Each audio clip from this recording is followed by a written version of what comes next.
সত্যিই রাম আসছে, সেজে উঠছে গোটা অযোধ্যা। প্রদীপের রাম সীতার আরাধনা, শতাধিক ভক্ত নিয়ে এবার মহাযজ্ঞ। নদীর তীরে মহাযজ্ঞ, নতুন রূপে সেজে উঠেছে সরজুর ঘাট। সেই ছবি তুলে ধরলেন আমাদের সিনিয়র এডিটর স্বর্ণালী সরকার।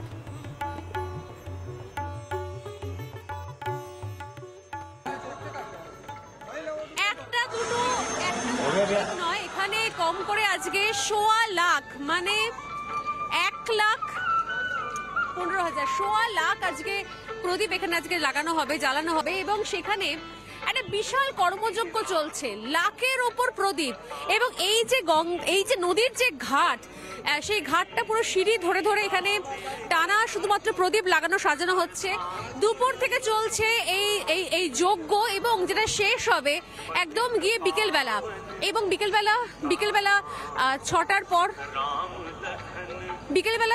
পর এখানে প্রদীপ সমস্ত জ্বালানো হবে। এবং সেখান থেকে এই বিশাল এই অ্যারেঞ্জমেন্ট চলবে, যেখানে একদিকে চলবে গঙ্গা আরতি, একদিকে চলবে নদীর আরতি, এবং তার সঙ্গে সঙ্গে নদীর আরতি হওয়ার সঙ্গে সঙ্গে কিন্তু এখানে এই দীপও জ্বালানো হবে, একসঙ্গে প্রদীপ জ্বালানো হবে। এরা সবাই এসছে সুদূর রাজস্থান থেকে। রাম जन्मभूमि तीर्थ क्षेत्र अयोध्या। आप सब राजस्थान से आए हैं, बीकानेर से आए हैं सब? हम तो बीकानेर से आए हैं, राजस्थान बीकानेर से आए हैं। और हमें बहुत खुशी हो रही है कि भगवान राम जी के मंदिर के उद्घाटन पे हम लोग शामिल होकर के जी और हमें बहुत अच्छा फील हो रहा है। हम लोगों ने त्रेता में जब राम जी अवतार लिए थे तब तो नहीं देखा, लेकिन कलयुग में हम राम जी के मंदिर का अवतरण होता हुआ देख रहे हैं। और हमारा कुछ असुरी शक्तियों से भी निवेदन है कि वो राम जी जय श्री राम बोले। और हमारी स्पेशली आपकी बहन जी को भी हम कहते हैं राम राम बोलिएगा।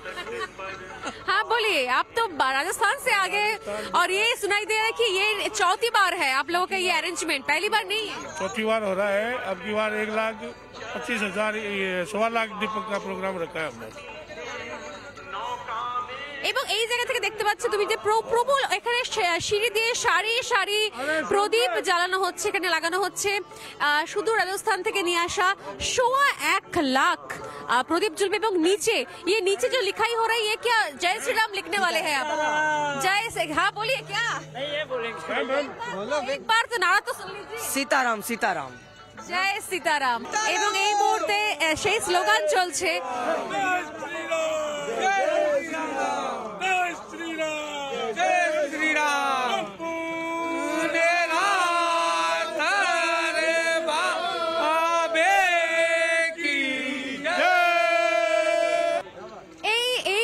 কোথাও তৈরি হয়ে যাচ্ছে একদম নদীর তীরে।